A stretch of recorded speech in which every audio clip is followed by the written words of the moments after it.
Здравствуйте, меня зовут Татьяна Сабарайкина, я психолог благотворительного фонда Харысхал.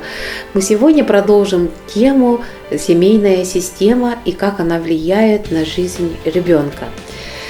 Сегодня я хочу рассказать вам про то, какие бывают сбои в нашей семейной системе. Возьмем нашего ребенка. С ним что-то случилось, с нашим ребенком. У него что-то не получается, он неуверенный, или он такой медлительный, или он не умеет постоять за себя, или он постоянно в страхе живет, или что-то с ним что-то не так. Родители про это беспокоятся, и мы начинаем смотреть вот сюда. Это мама, это папа этого ребенка.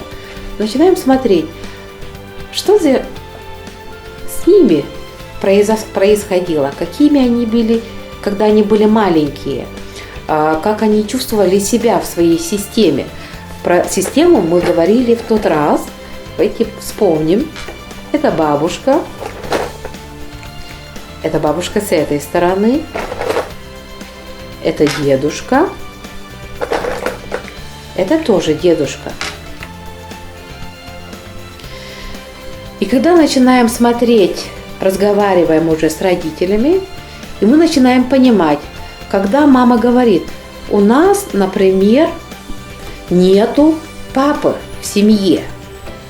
И тогда это место начинает быть свободным.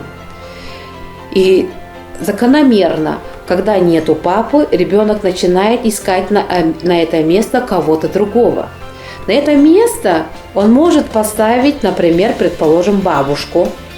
Или, может быть, он поставит на это место дедушку, или, может быть, поставить с этой стороны. Ну, предположим, или эту бабушку, или этого дедушку.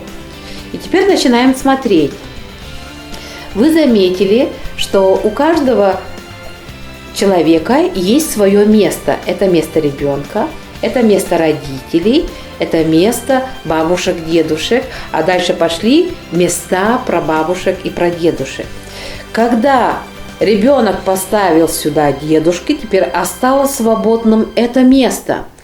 В системе всегда принято, чтобы места были закрытые, они были кем-то заняты. И очень важно, чтобы здесь занимали места не кто-то другой, а обязательно тот человек, который здесь должен стоять. И не обязательно он живет с ними или не живет с ними. Если мама говорит о том, что папы у нас нету, то, соответственно, она таким образом делает так, что здесь место пустое. И когда место пустое, ребенок обязательно на это место ищет кого-то другого. Он туда может поставить старшую сестру на место папы. И тогда этот человек, этот ребенок начинает вести себя как папа. Эта девочка, она становится для маленького ребенка, становится как защитник, как опора, как поддержка, как тот человек, который решает любые проблемы.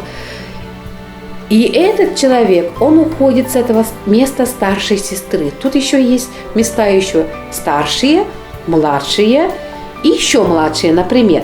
Еще очень часто бывает так, что, например, папа не стоит на своем месте.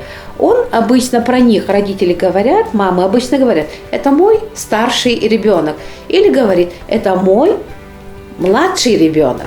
Потому что к нему надо больше внимания, он не может за себя постоять, надо за него что-то решать, надо ему помогать в чем-то и так далее. Опять же, место пустое. И на это место очень часто встает дедушка. И тогда здесь место пустует.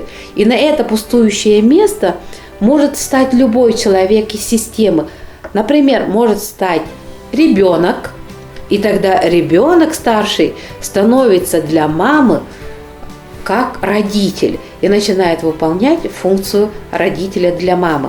Начинает любить ее, начинает говорить о том, что нельзя это одевать, или следить, говорит: не ходи так долго, не работай так, что ты так делаешь, и начинает критиковать, критично относиться. Поэтому Очень важно в нашей системе, чтобы каждый знал свое место и стоял на своем месте. Если какое-то из этих мест свободно или пустует, или там нет человека, он есть, но не выполняет эту функцию, тогда и происходит сбой в системе, который влияет на развитие нашего ребенка. Потому что ребенок, может быть, станет на место папы, потому что папы нету. Он не здесь будет, на своем месте. Он станет здесь, и он станет партнером для своей мамы. Значит, партнер будет выполнять равные роли и будет относиться к маме не как к маме, а как к партнеру. И предположим, например, этот маленький человек вырастает и находит партнера. Предположим так. Да? Но она стоит вот сюда, рядом с мамой. Тогда партнер встает сюда. А место партнера занято мамой. И предположим, эта девочка будет выполнять, раз стоит на место папы, она как папа. Соответственно, она как мужчина. Она будет брать на себя очень много ответственности. Она в семье будет выполнять практическую роль мужа. И тогда, когда появляется партнер, он не знает, куда встать, потому что место партнера занято мамой. И тогда начинает происходить конфликт между этими людьми. Это как закономерно, потому что они ищут свое место, кому бы встать, да?